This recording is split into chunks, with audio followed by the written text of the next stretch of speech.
Hey, what's up? Nosa here. I'm here with my good friend Asten, filmmaker, Muay Thai man, martial artist, Renaissance man. More You know, jiu-jitsu, jiu-jitsu. Brazilian jiu-jitsu. My, But yeah, Muay Thai my as well. So, yeah, today, every day I speak to Aston and I get amazing recommendations for books. He's put me on so many things that now he's my go-to guy for wherever I want, information, especially within this form. Going to be talking about a book which he's recommended.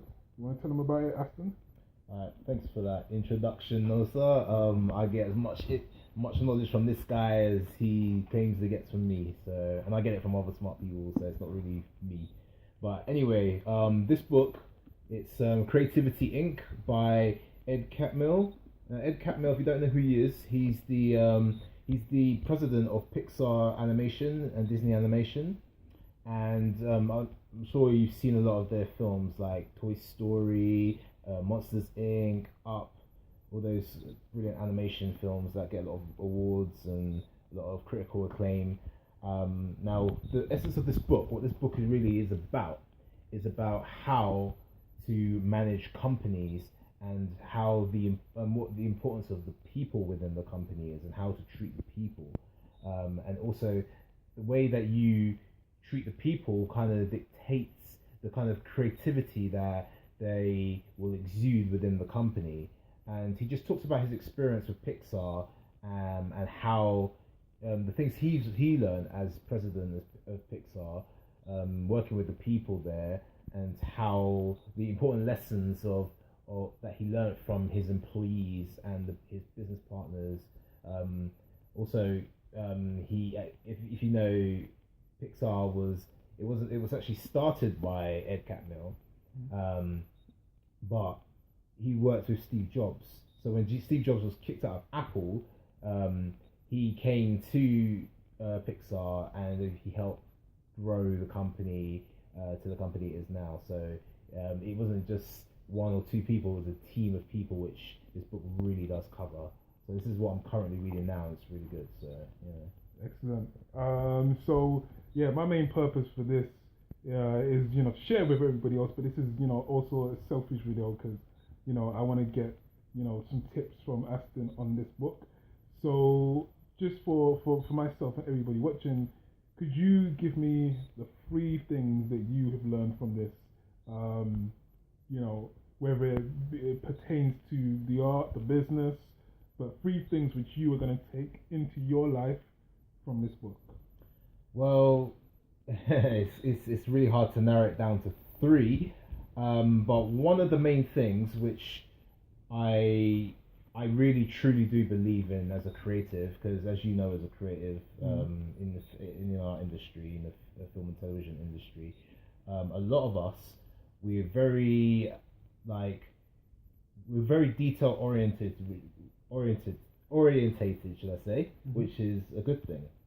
Now, it's important to look at the audience and understand what the audience want, and not to be not to major in minors and minor in majors. Because Ed Catmull, he gives a good example of Toy Story.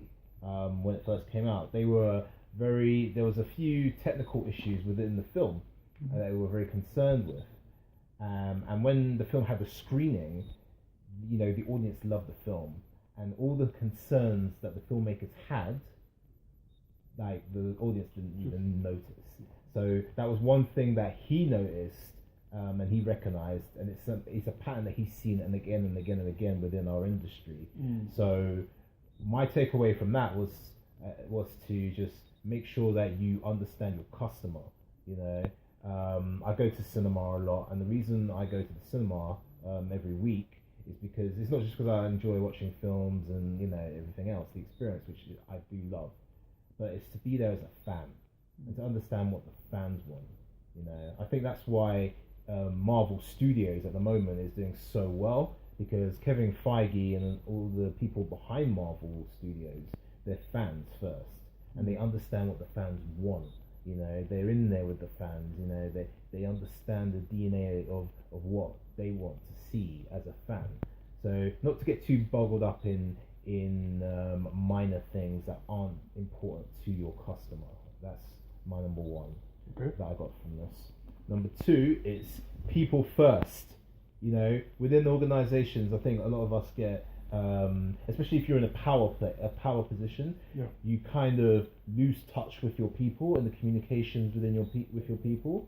And one of the things he talks about in this book is that sometimes when he became president of Pixar, because he worked his way up the ranks, because he started off he was a visionary. He was a guy who came to Lucasfilm at first, and he was working with George Lucas, and then he went over to he wanted to work with Disney as well, and he had this vision about creating the first animated computer generated film, but they didn't see it at the time. They offered him a job in another department, but he declined because he knew what his end goal was. But when he got his position as president, and in more managerial roles as he was going up the ranks, he realized that people didn't communicate as honestly and open with him as they would, say a fellow employee who's maybe on the same level. And he said that was because people want to put their best foot forward when it comes to someone in her, who's high up in the hierarchy. So it's important to realize that people have their own self-interest at heart. So they're going to shield themselves from mistakes, because we've been taught in school and all of this. He mentioned this as well, that mistakes are wrong and to punish people for mistakes. And that's not the right way to kind of have a culture within your company.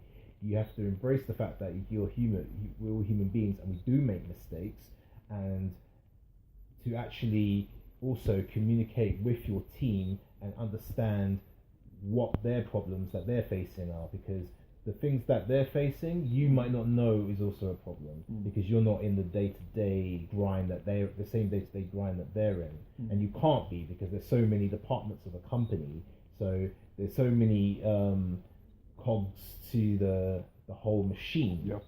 So you can't have your hands in everything. You can't micromanage everything. So you have to trust in your employees and trust them and create a culture of trust that they can come to you with those little nuanced problems and highlight it to you, things that you wouldn't necessarily know about. So that's my number two. Okay, and number three? Number three. If it is, so we've got culture of openness. Yes. And number one was don't major in minor things. And a quick wrap up for number three. Number three would be what would number three be? I think number three would be open to change, because basically when he was working with George Lucas at Lucasfilm, they used to edit on those old reels. They used to cut and paste, the film.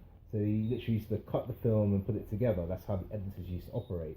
Now George Lucas and Lucasfilm, they kind of pioneered the non-linear editing software, computer software to edit films, which is what we use, today. We take it for granted and we use it today.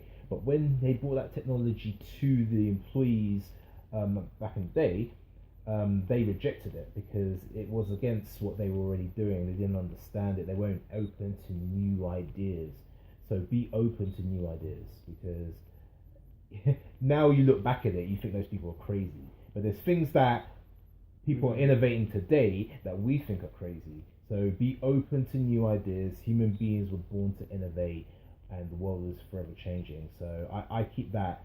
That's one that that's probably my top tip I've got from this book, and I'm realizing in my day-to-day work, I'm being more open to suggestions and criticisms and knowledge from people like Nosa, who might see things that I don't see. So those are my three top tips. Beautiful.